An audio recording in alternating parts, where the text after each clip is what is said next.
안녕하세요. 구글의 강사령입니다. 오늘은 데브페스트 2021 행사를 여는 주제로 제팩 컴포즈에 대한 배경 설명을 드리는 시간을 갖고자 합니다. 컴포즈에 대해 전혀 경험이 없으신 분들도 편하게 들으실 수 있는 내용으로 준비해 보았으니까요. 아직 컴포즈를 적용해 보지 못한 분들, 그리고 적용을 검토 중인 분들에게도 유익한 시간이 되었으면 합니다. 그러면 시작해 보겠습니다. 제팩 컴포즈가 왜 생겼는가, 왜 써야 되는가에 대한 어떤 배경 설명부터 한번 시작을 해보고 싶은데요. 이미 다 아시는 바와 같이 제팩 컴포즈는 올해 5월에 정식 버전이 출시되었고요. 현재 1.0.4 버전까지 나와 있습니다. 그리고 차기 버전인 1.1.0의 경우는 이제 베타 1까지 나와 있어서 이제 새로운 어떤 제팩 컴포즈의 기능을 맛볼 수 있는 상태라고 보실 수 있습니다. 그러면 먼저 제팩 컴포즈가 어떤 특징을 갖고 있는지, 어떻게 태동되었는지 한번 나누고자 합니다. 왜 안드로이드에 새로운 툴킷이 필요했는가에 대해서 먼저 설명이 필요할 것 같은데요. 제팩 컴포즈에 대비해서 기존에 있던 안드로이드 UI 툴킷을 안드로이드 뷰라고 요즘 많이 부르고 있으니까요. 안드로이드 뷰라고 부르도록 하겠습니다. 기존의 안드로이드 뷰는 이미 10년 전에, 10년도 더 전에 설계된 것이기 때문에 굉장히 한정된 어떤 그 하드웨어 사양에 맞춰져서 설계가 되어 있습니다. 그러다 보니까 지금 2021년에 요구하고 있는 소위 멀티폼 팩터라고 대명되는 어떤 안드로이드 TV 같은 굉장히 넓은 것들, 넓은 화면이라든가 폴더블과 같은 아주 매우 동적인 환경에서 어떤 표현력 있는 UI를 어떻게 구현할 것인가 의 문제까지 가면 기존에 있던 안드로이드 뷰를 계속해서 발전시키고 진화시키는 것만으로는 따라가기가 쉽지 않겠다라고 하는 내부적인 공감대가 있었고요. 그래서 구글에서는 한 6년도 더 전부터 제팩 컴포즈에 대한 개발을 시작해 왔습니다. 그리고 또 한 가지 중요한 축 중에 하나는 개발 언어도 빼놓을 수 없겠죠. 제팩 컴포즈 같은 경우는 최신 언어인 코틀린으로 구현됐기 때문에 코틀린이 제공하는 최신 코딩 경험을 줄 수 있다는 강점이 있고요. 그래서 생산성이라든가 어떤 개발자의 만족도라든가 여러 가지 부분에서 만족시켜 드릴 수 있는 부분이 많은 것 같고요. 그리고 안드로이드라면 피치 못하게 처리해야 될 어떤 비동기 처리 같은 경우도 코틀린에서 제공하는 코르틴을 통해서 좀 더 직관적으로 그리고 강력하게 제공할 수 있다는 강점도 있죠. 그리고 뿐만 아니라 다음 시간에서 살짝 다루긴 할 텐데요. 코틀린 IR이라고 하는 코틀린 고유의 형식으로 컴파일을 하고 있습니다. 그래서 컴파일된 결과물을 자바 런타임 위에서 동작하는 어떤 안드로이드에서만 동작할 뿐만 아니라 PC와 같은 네이티브 환경을 제공하는 타 플랫폼에도 이식 가능하다는 그런 강점도 있습니다. 그리고 저희 개발팀은 기존 안드로이드 뷰의 한계를 넘어서려면 플랫폼과의 강한 결합을 끊을 수 있어야 한다는 결론에 도달했습니다. 그래서 새로운 기능을 제공한다든가 하는 것들이 안드로이드 뷰 같은 경우는 OS나 플랫폼의 지원을 통해서 그것이 그대로 전달이 되기 때문에 이전과 같이 어떤 컴팻 라이브러리라고 하죠. 그래서 호환성 라이브러리를 계속 제공하는 것보다는 완전히 어떤 분리된 플랫폼을 제공하는 것이 좋겠다라고 하는 결정을 내리게 되었고요. 그리고 제팩계이라는 이름을 갖고 있잖아요. 그래서 다른 제팩 라이브러리들과 동일한 강점을 제공한다는 부분도 큰 특징이라고 보실 수 있을 것 같습니다. 그래서 어떤 부분이냐면 라이브러리를 OS와 상관없이 빈번하게 업데이트하는 게 가능하죠. 그래서 실제로 저희는 제팩 컴포즈 라이브러리를 내면서 최대한 2주에 한 번 정도의 빈도로 라이브러리를 업데이트하는 목표를 갖고 있었고요. 그리고 현재도 그렇게 거의 비슷하게 지켜지고 있는 것 같죠. 그래서 굉장히 빠르게 어떤 새로운 특징들이라든가 아니면 버그 픽스 같은 것들을 여러분들이 받아볼 수 있다는 것도 OS와 관계없이 그런 것도 큰 특징이라고 볼 수 있을 것 같고요. 그리고 API 레벨 21, 그러니까 안드로이드 5.0 이상의 버전이라고 하면 제팩 컴포즈로 어떤 앱을 만들면 어디든지 간에 동일한 어떤 UI를 보여줄 수 있다라고 하는 것도 큰 강점이라고 보실 수 있을 것 같습니다. 그래서 제팩 컴포즈의 가장 중요한 그 특징 중에 하나는 디클래러티브 UI 툴킷이라고 하는 부분도 있죠. 그래서 디클래러티브라고 하는 부분에 먼저 집중을 해서 보자고 하면 앱이라고 하는 것은 어떤 정적인 데이터만을 다루는 것이 아니기 때문에 기존의 형태로는 이제 임페러티브라고 하죠. 어떤 명령형으로 구현을 할 수밖에 없습니다. 그래서 예를 들면 UI에 요소가 있고 예를 들면 버튼 같은 요소가 있다고 했을 때 버튼을 어떻게 구려주는데도 줄도 일일이 기술을 해줘야 되고요. 그리고 그 버튼을 눌렀을 때에 어떤 이벤트 핸들러가 발생해서 그 핸들러 안에서 무엇이 일어나라라고 하는 것들도 하나하나를 전부 다 그 개발자가 직접 그 기술을 해줘야 된다는 그런 문제가 있었습니다. 그에 비해서 선언형 UI라고 하면 이런 것들을 무시하고 그냥 UI가 어떤 식으로 구현되어야 된다라고 하는 그런 정의 자체만 내리면 그 데피니션에 의해서 그 뒤에 동작은 알아서 일어날 수 하겠다고 하는 게 그 디클러러티브가 주는 가장 큰 골자라고 할 수 있을 것 같습니다. 간단하게 한번 그림과 코드를 통해서 한번 설명을 해볼게요. 예를 들면 오른쪽에 보시는 것 같이 그 더하기 버튼이 있고요. 그래서 더하기 버튼을 한 번 누를 때마다 위에 있는 텍스트가 현재 값 콜론 02, 1, 2, 3, 4로 이렇게 올라가는 간단한 예제를 한번 생각해 봅시다. 그러면 이 UI 자체를 일단 먼저 구현하는 것은 선언적으로 가능하죠. XML을 통해서죠. 그래서 리니어 레이아웃이 있고 레이아웃 뒤에 버튼과 텍스트 뷰가 있어서 이 UI를 그대로 표현할 수가 있죠. 하지만 여기서 버튼을 눌렀을 때의 동작은 XML 안에서 구현이 불가능하죠. 그래서 필요한 게 오른쪽에 보시는 것 같은 코드가 직접 들어가게 됩니다.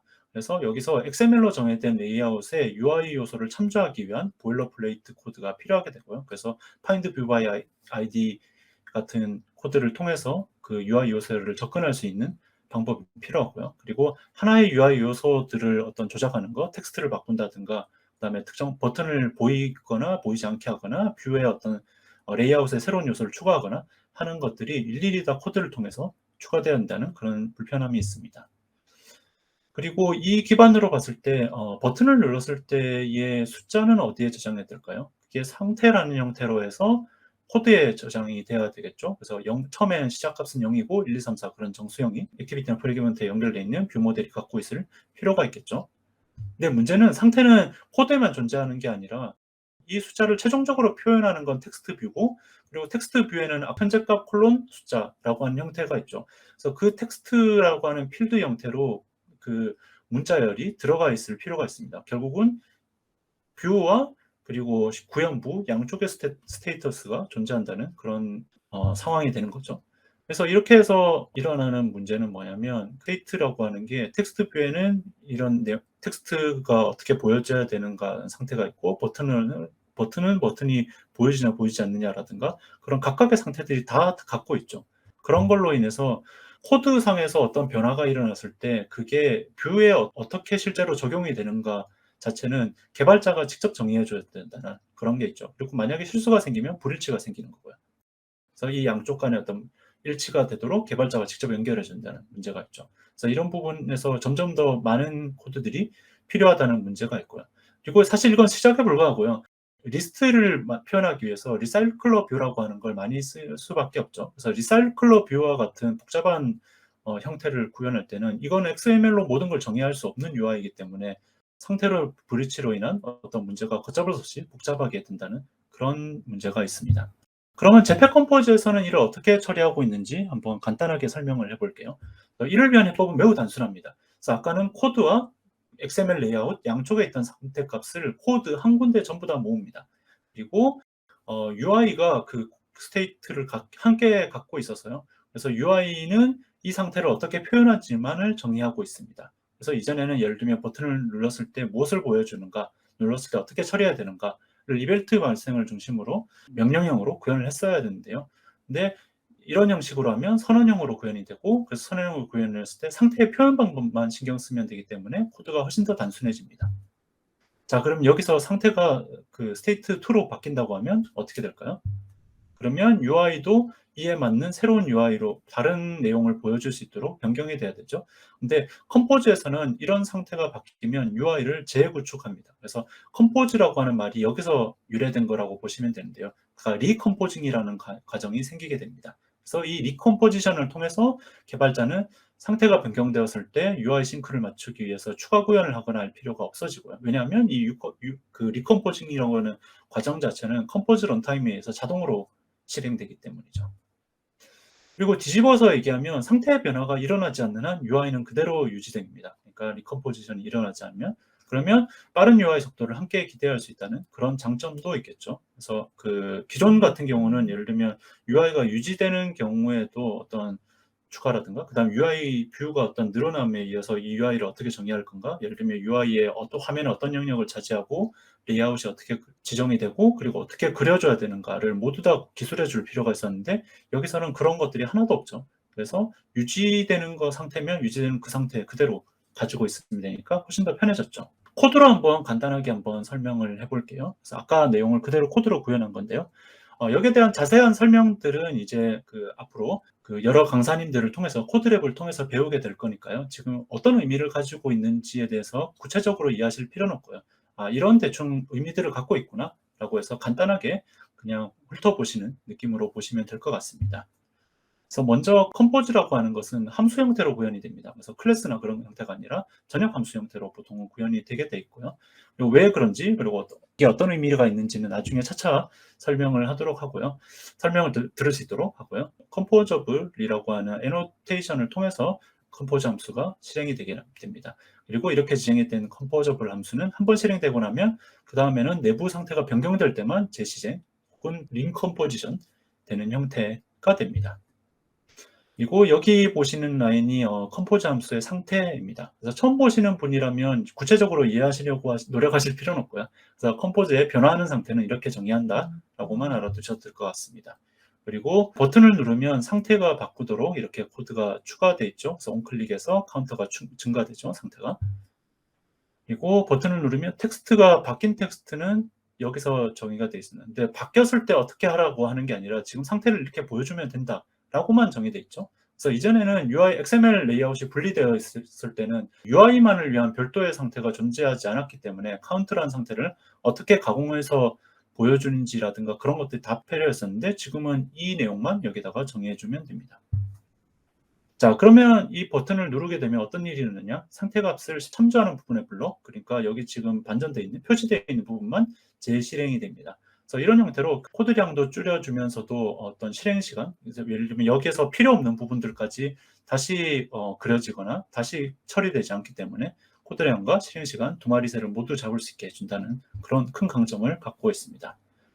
자, 그럼 한번 정리해 볼게요. 그래서 개발자인 여러분이 하셔야 될 일들은 스테이트가 이미 주어졌다라고 가정했을 때 그 스테이트를 UI로 어떻게 그려주면 되는가, 보여주면 되는가를 설명하는 것만 하시면 됩니다. 그것만 다 하게 되면 나머지 부분은 컴포즈 런타임이 알아서 해주게 됩니다. 그래서 UI를 스테이트가 어떤 변경됐을 때 UI를 업데이트 해주는 부분들은 자동으로 이루어지게 됩니다. 그리고 아까 Declarative UI 툴킷이라고 얘기를 했었는데요. 그래서 UI 툴킷이라고 하는 부분들은 이 부분이라고 생각하시면 될 것 같아요. 그래서 UI의 구현 자체도 그러니까 이렇게 간단하게 되기 때문에 기존에 예를 들면 머티리얼 디자인이라든가 그런 UI 셋들을 저희가 굉장히 많이 보유하고 있기 때문에 그것들을 조합을 통해서 UI, 굉장히 강력하고 복잡한 UI들도 쉽게 구현할 수 있고요. 그리고 역시나 그 UI들에 대한 어떤 재구축 과정들은 런타임에 의해서 컴포즈 런타임에 의해서 자동으로 일어나기 때문에 여러분들이 굳이 신경 쓰지 않건, 그리고 예를 들면 라이프 사이클이라든가 아니면 레이아웃이 어떻게 구성된다든가 그 다음에 어떤 이 레이아웃이 변경됐을 때 어떤 처리를 해야 된다든가 그런 굉장히 복잡한 이슈들에 대해서도 크게 신경 쓰지 않아도 저절로 이루어지게 됩니다. 그래서 그런 부분이 제페 컴포즈가 기존의 어떤 안드로이드 뷰에 비해서 갖고 있는 가장 강력한 강점이라고 보실 수 있습니다. 자, 그러면 컴포즈가 이제 5월 달에 출시된 이후로 이제 약간 시간이 지났는데 그 사이에 이제 여러 회사들이 컴포즈를 적용해 왔는데요. 거기에 어떤 컴포즈를 적용하는 예에 대해서 한번 나눠보고자 합니다. 예, 그래서 컴포즈가 나왔으니까 물론 구글에서 안 쓸 리가 없겠죠. 그래서 구글에서는 지금 여러 앱들을 제페 컴포즈를 통해서 재구현하는 작업들을 하고 있고요. 그 중에 이제 가장 갈목한 성과 중에 하나는 이제 플레이스토어 앱이라고 보실 수 있을 것 같습니다. 그래서 플레이스토어 같은 경우도 이제 8년이 넘은 굉장히 거대하고 오래된 코드 베이스를 갖고 있죠. 그래서 이제 플레이스토어가 갖고 있는 문제가 뭐냐면 작년 가을부터 시작해서 이제 데이터를 줄이고 최적화하고 그런 어떤 UI 최적화와 안정성에 굉장히 많은 노력을 물론 이전부터도 해왔었지만 더욱더 집중해서 많은 노력을 기울여 왔었는데요. 그런 어떤 브레이크스루라고 할 수 있는 어떤 UI를 전체적으로 완전히 다른 방식으로 렌더링하기 위한 그런 방식들을 도입하려고 하면 그런 신기술을 도입하기 위해서는 기존의 레거시 코드로는 굉장히 어렵겠다라고 하는 판단을 내리게 됐어요. 그래서 플레이스토어에서 가장 많은 유저들이 사용하고 있는 핵심적인 부분들은 컴포즈를 이용해서 지금 재구현된 상태이고요. 그래서 아마 여러분들 많이 느끼셨을 거라고 생각되지만 아마 올해 초 봄 정도에 비교해서 지금 7월 이후부터는 아마 UI가 바뀌었을 뿐 아니라 굉장히 빠른 속도, 그리고 예를 들면 프로그레스 바의 움직임이라든가 좀 이전에는 좀 부자연스러웠던 부분들이라든가 약간 느렸던 부분들, 끊김이 있었던 부분들이 거의 다 해결이 된 것들을 아마 보실 수 있을 거예요.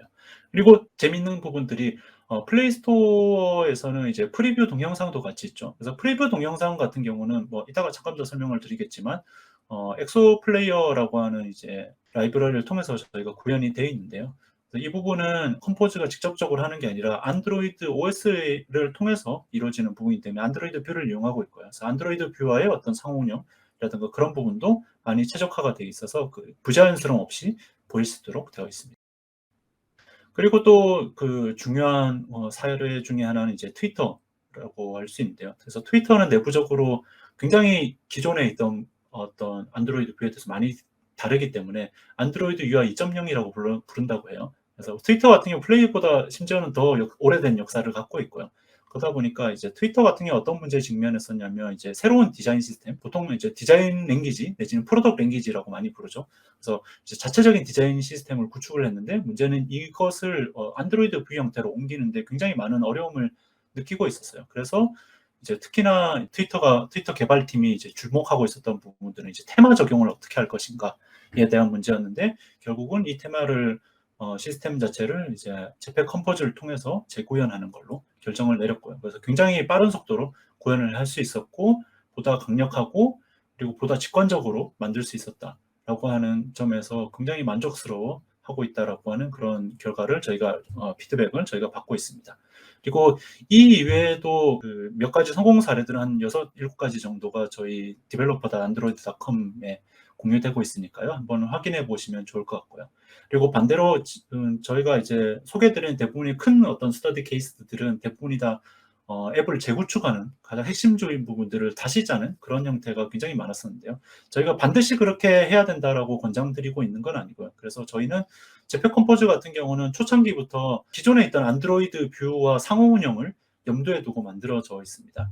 그래서 예를 들면 이런 세 가지 그림으로 생각할 수 있을 것 같은데 이런 그림들을 모두 다 저희가 특별히 어느 것만을 쓰라고 저희가 강조드리고 있지 않고요. 모든 경우에 있어서 가장 잘 적용될 수 있도록 그렇게 많이 권해드리고 있습니다. 그래서 왼쪽에 보시면 이제 뭐 초기 단계에서는 어떤 컴포즈 뷰라고 하는 어떤 뷰 형태로, 그러니까 안드로이드 뷰 안에서 일부 그 뷰 형태로 보이는 것도 가능합니다. 그래서 아까도 말씀드렸지만 UI를 구축하거나 아니면 UI를 컴포넌트화 시키거나 UI의 일부 컴포넌트를 부품처럼 만드는 것들이 굉장히 강력하기 때문에 그 부분만을 이용하는 것도 충분히 의미가 있다라고 생각이 되고요. 그러다가 점점 더 넓어지면 이제 컴포즈로 그 앱의 거의 대부분의 부분들을 구현하되 어떤 내비게이션이라든가 그리고 내비게이션을 내 대상이 되는 어떤 탭이라든가 상단에 있는 어떤 전체적인 스캐폴드라고 하죠. 전체적인 어떤 앱의 프레임은 안드로이드 뷰로 구현하고 나머지 부분을 컴포즈로 구현하는 것도 가능하고요. 그리고 물론 가장 좋은 방법은 컴포즈로 순수하게 구현하는 방법이라고 보실 수 있을 것 같습니다. 그래서 이런 경우에는 어떤 이점이 있냐면 기존의 안드로이드 뷰가 갖고 있던 굉장히 복잡성을 컴포즈가 다 해결할 수 있다라고 하는 장점도 있고요. 그리고 그러니까 기존 같은 경우는 그 라이프 사이클에 대해 안에서 어떻게 동작하는가에 대해서 그리고 어떤 그런 타이밍에 대해서 굉장히 많은 고민이 필요했었는데 컴포즈를 전부 다 사용하게 되면 그럴 필요가 없어진다라고는 강점도 있죠. 그리고 이제 곧 정식 버전이 나올 예정입니다만 이제 컴포즈 내비게이션 같은 걸 이용해서 기존처럼 프레임 단위 내지는 액티비티 단위로 어떤 내비게이션이 일어나는 게 아니라 화면의 전환이 컴포즈 함수가 하나가 내려가고 다른 컴포즈가 올라가는 그런 형태로 내비게이션이 구현이 가능해졌습니다. 그런 면에서 훨씬 더 빠르고요. 그리고 화면 처리라고 하죠. 그런 관계 안에서의 어떤 라이프 사이클 처리라든가 그런 부분들도 자연스럽게 처리된다는 그런 강점이 있습니다. 특징적인 두 가지에 대해서 다시 말씀드리면 현실적으로는 아무래도 기존에 있던 내비게이션이라든가 아니면 기존의 그 액티비티, 프래그먼트 구조를 유지하기 위해서 어떤 안드로이드 뷰 안에 어떤 컴포즈가 유치하는 형태가 현재로서는 가장 합리적이라고 판단이 되고요. 그리고 궁극적으로는 아마 컴포즈를 이용하게 되는 방식이, 그러니까 풀로 이용하는 방식이 가장 합리적이지 않을까라는 생각이 듭니다. 다만 이제 안드로이드 뷰를 완전히 없앨 수 없는 부분은요. 예를 들면 아까 말씀드렸듯이 엑소 플레이어를 이용한 어떤 동영상의 부분이라든가 한마디로 안드로이드 하드웨어 내지는 안드로이드 OS에 있는 어떤 기능들을 그대로 화면에 뿌려져야 되는 부분들은 현재로서는 안드로이드 뷰의 도움을 받아야 되는 그런 형태로 되어 있습니다. 그래서 이런 부분들은 이제 맵이라든가 뭐 동영상이라든가 그런 부분들은 이제 안드로이드 뷰를 이용해야 되는데 이 부분들은 지금도 계속해서 최적화가 일어나고 있으니까 무리 없이 동작할 수 있다라고 판단이 되고 있고요. 그리고 최근 아마 1.1 때부터는 좀 더 복잡한 어떤 그 뷰트리 안에서의 어떤 컴포즈의 렌더링도 좀 더 빠른 형태로 이루어질 수 있도록 저희가 많은 개발과 어떤 개선을 하고 있으니까요. 그런 부분들 기대해 주시면 좋을 것 같습니다. 그리고 앞으로 컴포즈가 어떻게 발전할 것인가에 대해서 조금 더 다뤄보고 이제 끝을 내려고 하는데요. 한 주요 테마는 한 5개 정도라고 보시면 될 것 같습니다. 가장 부분은 역시 퍼포먼스를 증진시키기 위한 저희가 노력들을 굉장히 많이 하고 있고요. 그래서 저희가 초창기부터 많이 지적받고 있는 게 이제 프리뷰의 퍼포먼스, 어떤 프리뷰가 빠르게 반응돼서 어떤 그 피드백 루프가 좀 빨라졌으면 좋겠다라고 하는 그 의견들이 많은 걸 저희가 알고 있고요. 그래서 그런 부분들에 대해서 많은 개선이 아마 1.1 때부터 많이 적용이 될 거라고 생각하고 있습니다. 그리고 지금 현재 벤타 버전이니까 이제 어느 정도 확인할 수 있는 부분도 꽤 있을 거라고 생각이 드는데요. 예를 들면 컴포즈 같은 경우는 저희가 초창기부터 설계되었던 되게 굉장히 독특한 특징 중에 하나가 각각의 그 컴포즈가 되는 어떤 과정들이 패러럴하게 그러니까 병렬적으로 일어날 수 있도록 설계되어 있어요. 현재로서는 지금 병렬화가 진행이 안 되고 있는데 1.1부터 지금 실험적으로 그런 내용들이 지금 들어가고 있으니까요. 아마 기존의 모바일에서는 어떤 UI 스레드의 하나의 단일 스레드에서 선형적으로 순차적으로 어떤 UI가 어떤 구성이 일어났던 것들이 이제 여러 개의 CPU를 이용해서 렌더링이 될 수 있도록 하는 것들을 저희가 넣고 있습니다. 그래서 저희가 내부적인 데이터에 오면 상당한 성능의 개선이 그래서 기존의 어떤 안드로이드 뷰에서 하드웨어 가속을 받은 것보다 더 빠른 결과를 낼 수 있을 것으로 기대하고 있고요. 그리고 라지 스크린, 그래서 라지 스크린 예를 들면 폴더블에서 원래 하나였던 화면이 폴더블이 되면서 큰 화면이 되면서 두 개의 화면이 보여줘야 된다든가 여러 굉장히 복잡한 레이아웃들이 필요할 수 있는데요. 이런 것들이 기존의 안드로이드 뷰 환경에서 어렵다라고 하는 얘기들을 많이 들어왔고요. 그리고 특히나 이제 저희가 물론 그 안드로이드 뷰에서도 이런 것들을 제공하고 있는 것들은 굉장히 곧 추가할 예정이긴 합니다만 컴포즈를 이용하면 좀 더 편리하게 이런 다이나믹한 레이아웃을 구현하는 게 가능하고요. 그리고 웨어OS는 이제 몇 주 전에 디벨로퍼 프리뷰가 이제 시작이 됐죠. 그래서 이 부분도 컴포즈를 통해서 어떤 그 웨어OS에 들어가는 어떤 UI도 구현할 수 있다라고 하는 그래서 그 기존에 있던 구조들을 거의 동일하게 이용하고 예를 들면 칩이라든가 스캐폴드라든가 그런 유사한 구조들을 그대로 갖고 가면서 개발할 수 있다라고 하는 것도 강점이라고 볼 수 있을 것 같고요.